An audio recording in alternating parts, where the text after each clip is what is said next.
பெஸ்ட்டுங்க. ஆனால் Indian army உண்மையாக சொல்லப்போனால் பெஸ்ட்டு. ஸோ எனக்கு தெரிஞ்சு இப்படி ஒரு ஆர்மி வந்து வேறு எந்த கண்ட்ரி இருப்பாங்கன்னு கேட்டிங்கன்னா சத்தியமாக எனக்கு தெரியாதுங்க. அவங்க கொண்டு வந்தாங்களே ட்ரோன், அது சாதாரண ட்ரோன்லாம் இல்லைங்க.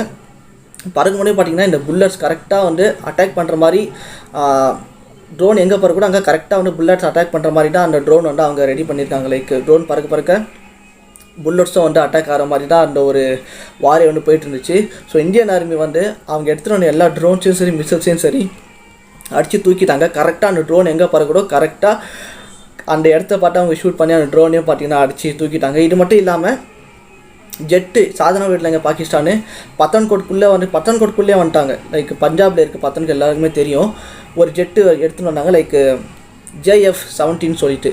ஸோ அந்த ஒரு ஜெட்டே பார்த்தீங்கன்னா இந்தியன் ஆர்மி வந்து அடித்து தூக்கிட்டு இருக்காங்க. பின்ன ஜெட்டு உள்ளே வருது வாங்கப்பான்னு சொல்லுவா முடியும், நீ வா உள்ளே நான் உன்னை பார்த்துக்கிறேன்னு சொல்லிட்டு இந்தியன் ஆர்மி வந்து ஜெட்டே வந்து பார்த்தீங்கன்னா அடித்து தூக்கிட்டாங்க.